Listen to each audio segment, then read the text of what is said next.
In 2002, a small group of individuals who were fans of the rock band U2 started an online discussion of how they could make a difference in the face of overwhelming poverty in Africa. These dedicated volunteers were the origins of what eventually became the African Well Fund. I saw film coverage of a trip that Bono took to Africa in May of 2002.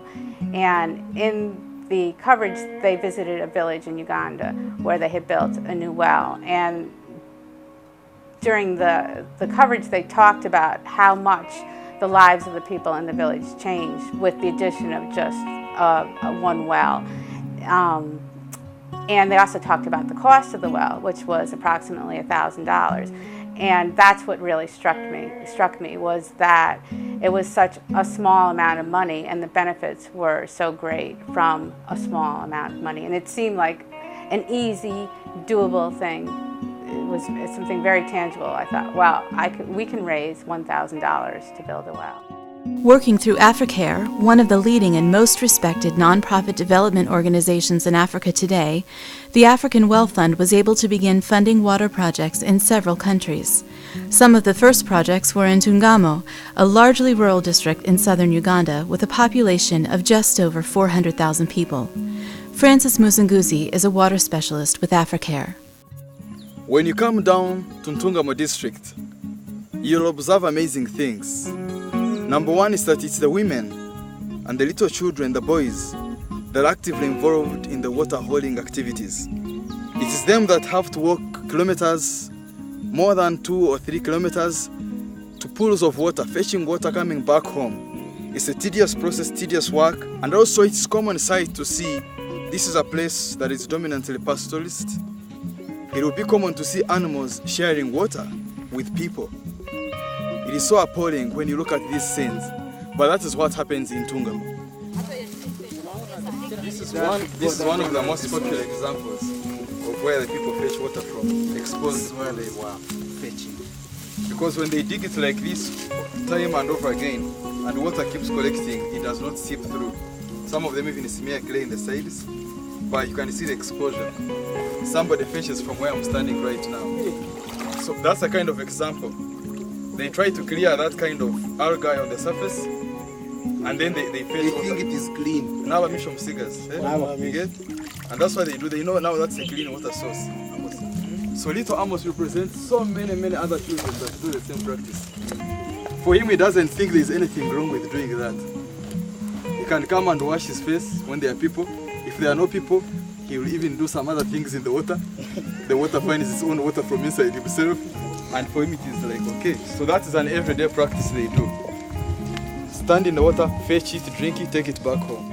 When communities don't have access to clean drinking water, they will use whatever they can find. In some cases, water sources may have been developed, but when there is no support system of education or maintenance, the community can find itself with a water source that may be worse than what they had before. Twatuine ekiziba kiriho kitabese kubizire gavumenti yije yatukorera omugano ogwo ati kuba tukorera omugano ogwo gwashyire bwa nyuma omugano gwije gwabura amizi gwabura kwije hano twashyire gahikagareta hansa asitatandika twataha tukanustahira mu ryakatanga. When beginning a water project, there are several factors that need to be considered. Africare in the siting of these sites started with areas that are very rural. It started with areas that had never been reached before. There are many places in town where we would have decided to locate these projects. But we said, let's go where others have not gone. Let's go to people that have not been reached.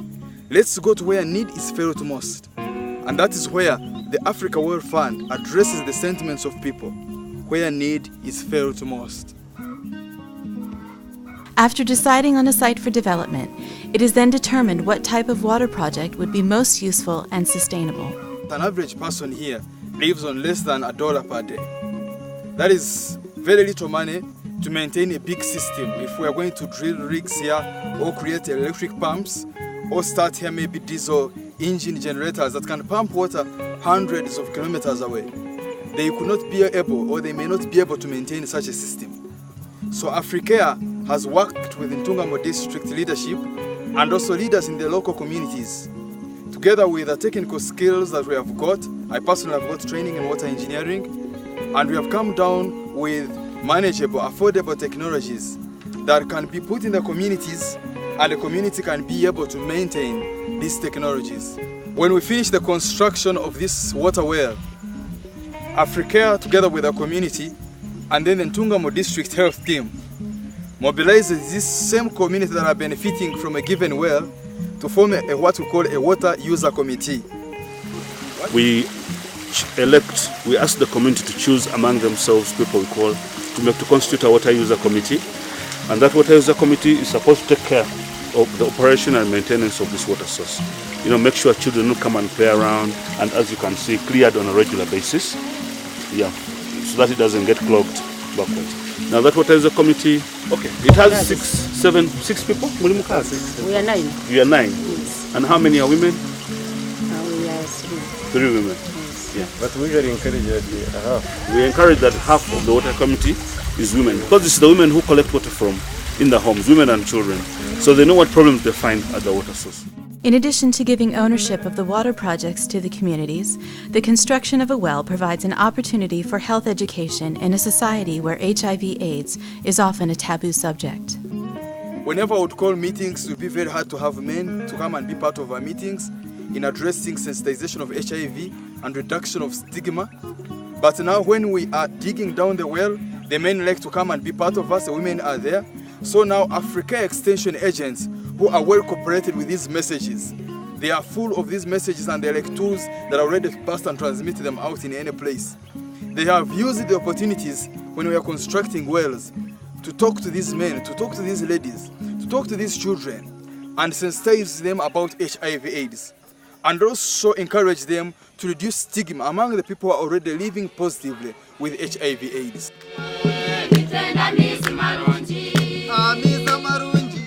Therefore, we want to thank Africa Well Fund so much.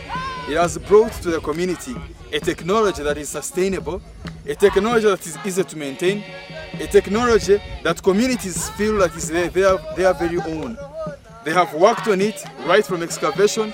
They feel they are putting their energies though happily, and that makes them to own this water well. They feel it belongs to them. It does not belong to Africare, us who came to them. No, it does not belong to Africa Well, who gave them the support. It belongs to them because they worked on it with us, and we made sure in the process of working, we involved them maximally. At many of these sites, communities have proceeded to establish vegetable nurseries, and out of this they get seedlings to create backyard gardens at home.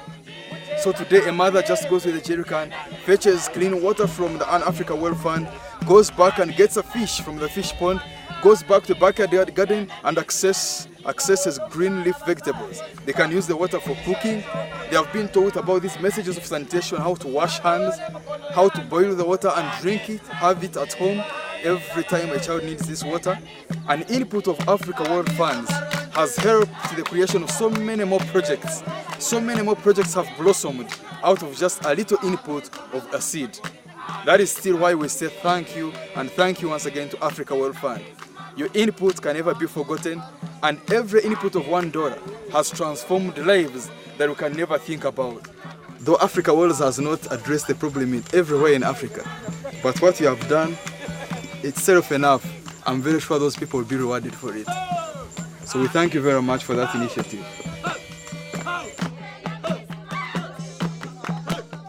If you look at what's happening on that continent right now and not do something, it's just, I don't understand how we would look at our children or the next generation and say, we just let this happen and did nothing.